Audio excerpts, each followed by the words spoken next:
Hi everybody and welcome to Photomikes Garage. Okay, today as you can see we got Winter the Jeep right behind me, and today we're going to do an oil change. My first oil change on a Jeep Wrangler. So as you can hear, I've got the good old Jeep running. Winter the Jeep is running, and what we're trying to do is we're going to try to make the oil hot. And the reason to make the oil hot is so that when you take the drain plug off, it's going to splash on your hand and burn the heck out of you. No, not really. It's to make it more viscous. It's to have a higher viscosity, which means that it'll run faster, run like heck out of that engine and get the heck out of there and get into the oil pan. No problem. It's a bit of a windy day. Hopefully that'll cause no problem and nothing will blow away. So first thing you want to do is warm the engine up a little bit, warm that oil up, and then we're going to get started.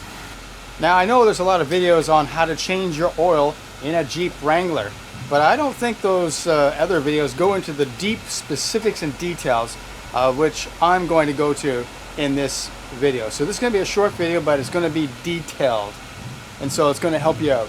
So keep watching.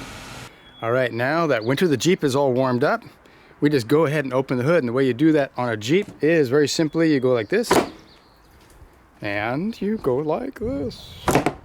There's no inside latch with a cable going to the hood.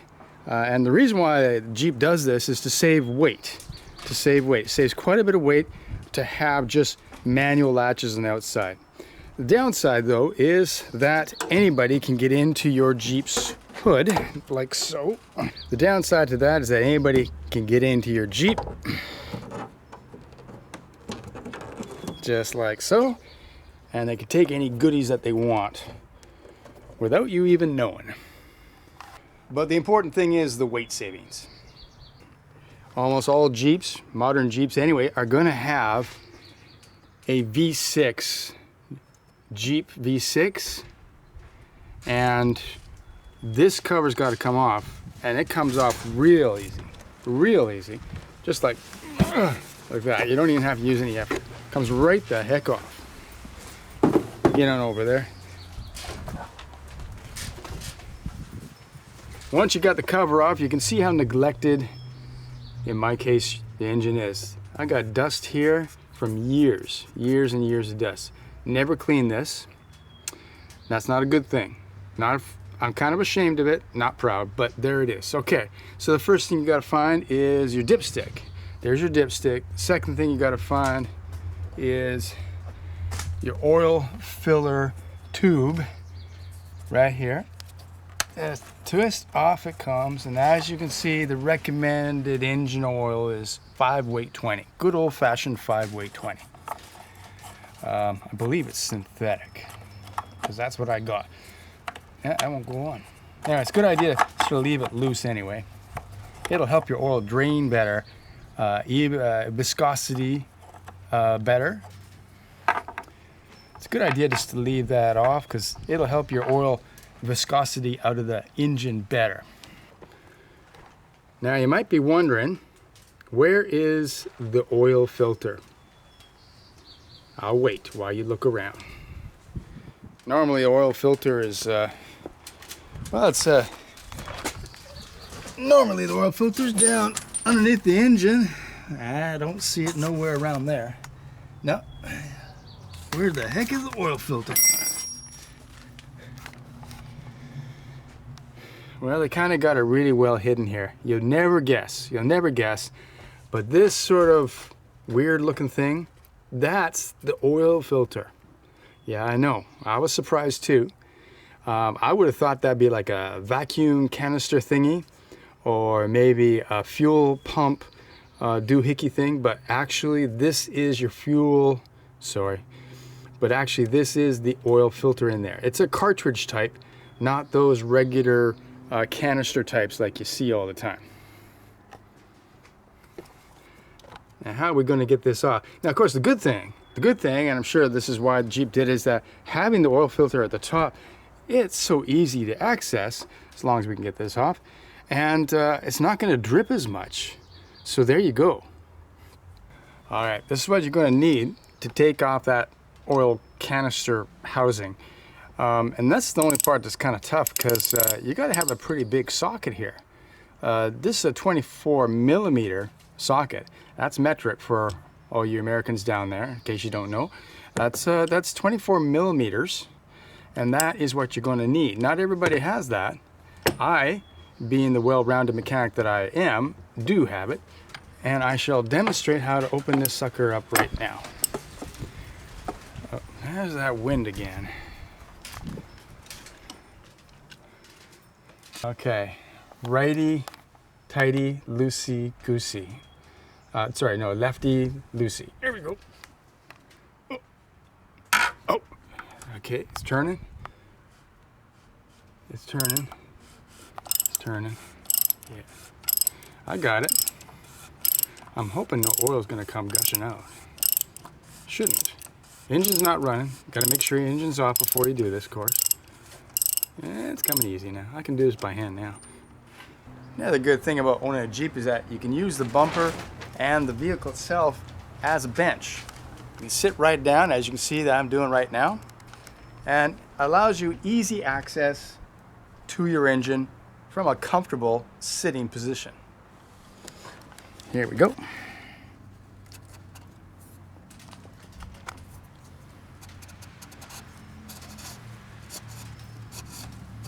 Come on out. Come on out. Jeez, why is it so windy? Come on.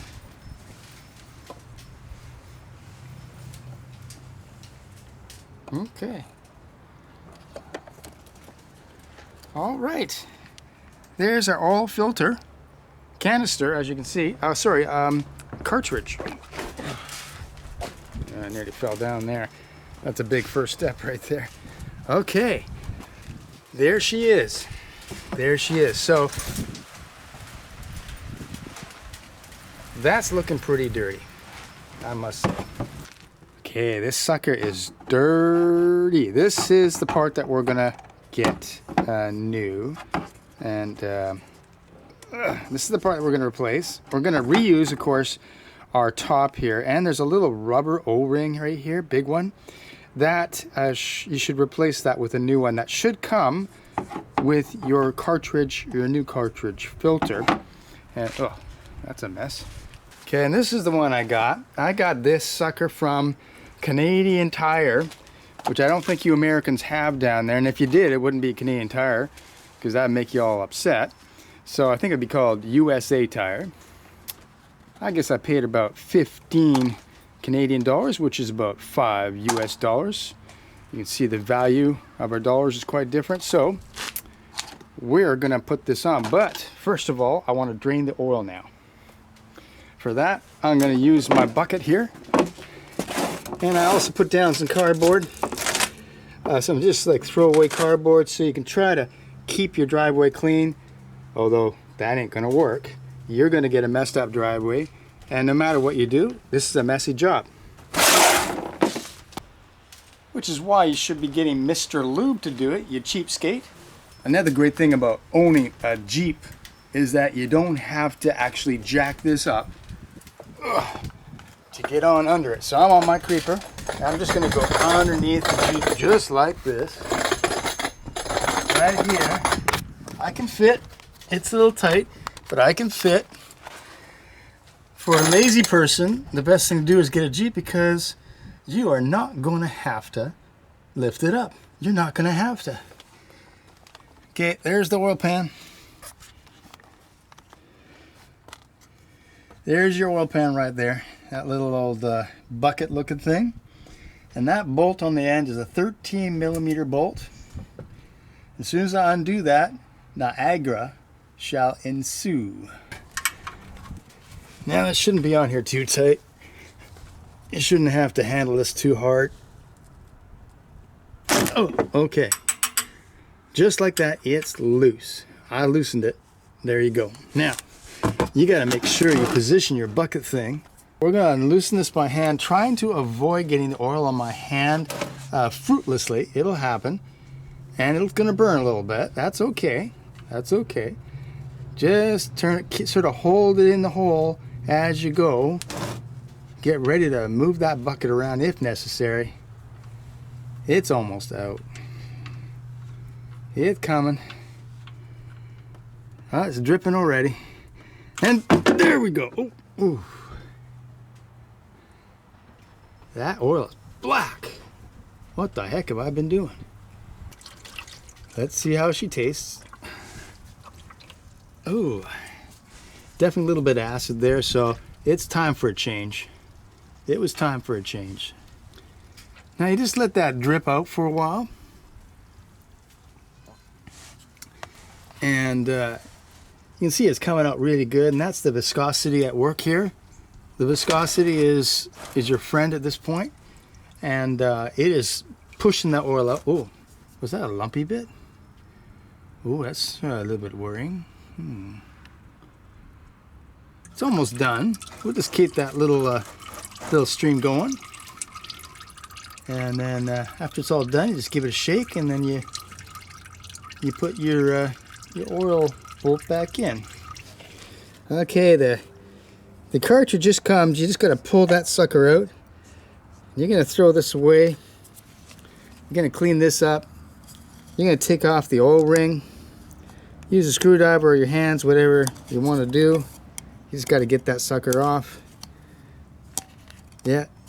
If you got strong hands like I do, you can get this off just with a certain amount of power. There you go. Okay, this here is your old cartridge. It's important to dispose of this in a proper ecological manner. There we go. That'll do. We're gonna clean up our canister housing, especially where the O-ring goes. You want that to be clean as much as you can. There we go. Okay, this is what we got from our Canadian Tire up here. We got ourselves a new canister. Sorry, cartridge. New cartridge. See, that's all nice and clean. And very important, very important, we got ourselves a new O-ring. Brand spanking new, never been used. This is going to go back on to the cartridge. Just got to fit that on somehow. Okay, come on, get in the groove. You got to get it right down near the bottom. You can see there's a big groove right there. There's the groove.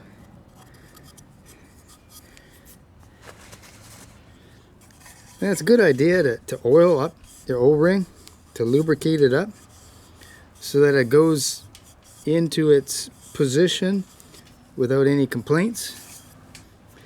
Now, the pointy end goes down into the motor. The flat end, that goes into your doohickey here. You should be able to just push it in. Yeah, that's pushed in. Yeah, that's all firmly pushed in. It's almost like got a spring effect. See, it's pushed in into a slot. It's ready to go. Our oil's still draining, so I'm just going to put this here cartridge right back in where it came from. Right down here. Right down there. Slide that sucker in. And you want to make sure you start this by hand. Don't want to do no cross threading, because that's illegal in a lot of different states. Now, it's very important that you tighten this to the proper torque specifications, which I have no idea what they are. Okay, we tighten it up. This time you turn righty-tighty, righty-tighty. Keep going. Just gonna get it all kind of snuggered up. Snugger it up. Can feel it snugging up now.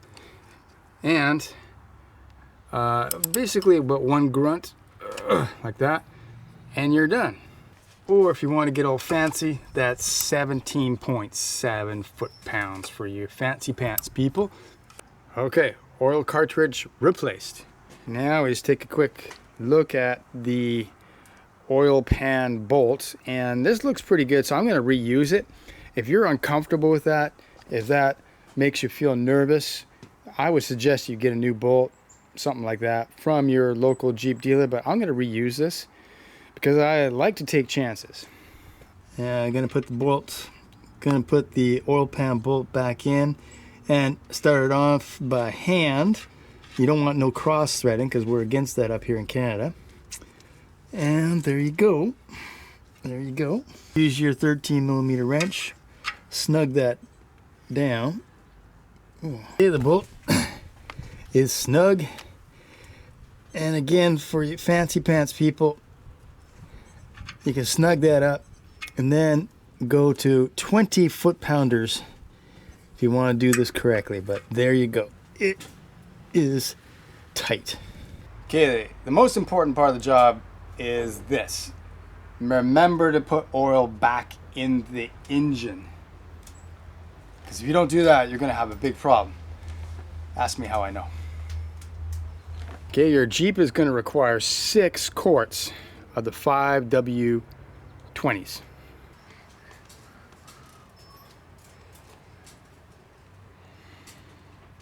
I'm almost there filling the oil. I just want to check the dipstick here.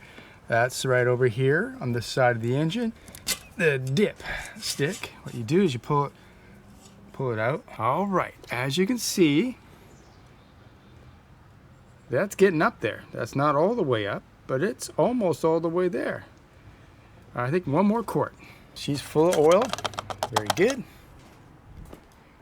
Don't forget to put the oil filled tube cap back on. Okay, the next part's really important. You're going to start the engine, and you want to make sure that that little light, that idiot light right there, with the little engine diagram, you want to make sure that goes out right away. If that stays on, that means you're an idiot and something went wrong. So let's start her up, make sure that light goes away.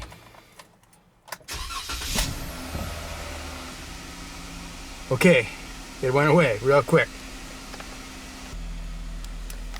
Okay, as you can see, we got good oil pressure, 74 psi on startup. Excellent, excellent. So now we check for leaks. Everything's looking good right there. No leaks from the oil pan bolt, looking good. All right, you see that? Oil change required. It's not required now. We changed the oil. So how do I get rid of that? We just turn this sucker on to just before you start, just like that. And then here's what we're gonna do. We're gonna press down on the gas pedal 3 times quickly. And on the 3rd time, hold it down until you hear a beep. Here we go. 1, 2, 3.